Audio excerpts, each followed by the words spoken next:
ఈ విచారణను నిర్వహిస్తున్న అధికారులకు ఇవాళ తేట తెల్లమైందని చెప్పి నేను భావిస్తా ఉన్నా. ఎందుకంటే నిజానికి ఏ తప్పు జరగలేదు, ఏ తప్పు ఎక్కడ కూడా మా ప్రభుత్వం ఎన్నడూ చేయలేదు.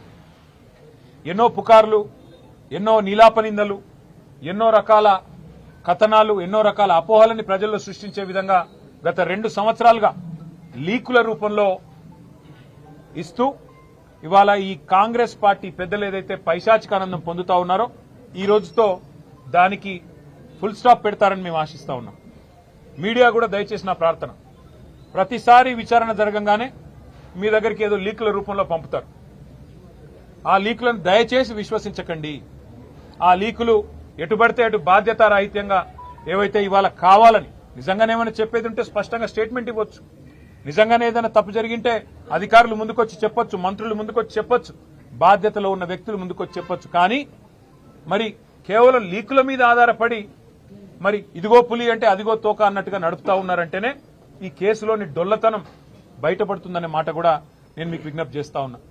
మరి పరిస్థితులు ఇట్లా ఉంటే ఒకవైపు కేంద్ర బడ్జెట్లో రాష్ట్రానికి అన్యాయం జరిగితే కేంద్రం కనీసం ఎంగిలి మెతుకులు కూడా మనకు విధించకపోతే బాధ్యతలో ఉన్న మంత్రులు, బాధ్యతలో ఉన్న ముఖ్యమంత్రి గారు ఎక్కడుండాలా, ఏం చేయాలి? ఈరోజు మంత్రులేమో కేసీఆర్ గారిని తిరుగుతా ఉన్నారు, ముఖ్యమంత్రి గారేమో గాలి తిరుగుడు తిరుగుతా ఉన్నాడు.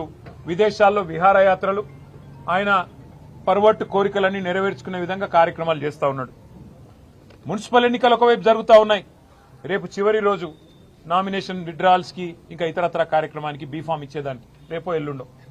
అలాంటి ఈ పరిస్థితుల్లో మున్సిపల్ ఎన్నికల్లో ప్రధాన ప్రతిపక్షంగా మేము ఎక్కడికక్కడ పోరాటం చేస్తుంటే క్షేత్రస్థాయిలో మా ఏకాగ్రతను దెబ్బతీయడానికి, ప్రజల అటెన్షన్ డైవర్ట్ చేయడానికి మళ్ళీ ఈ కాక్ అండ్ బుల్ స్టోరీ ఒకటి తయారు చేసి ఏదో జరిగిపోయింది వాళ్ళ కేసీఆర్ గారిని ఏదో విచారిస్తున్నారు, గ్రిల్ చేస్తున్నారు అంటూ కథనాలు వడ్డించి వార్చిన మరి ఈ ప్రభుత్వ అధికారులు, వారికి ఇవాళ ఇతోధికంగా ఆదేశాలు ఇస్తున్న కాంగ్రెస్ పార్టీ పెద్దలు చూస్తూ ఉంటే మాకు అర్థం కావట్లేదు.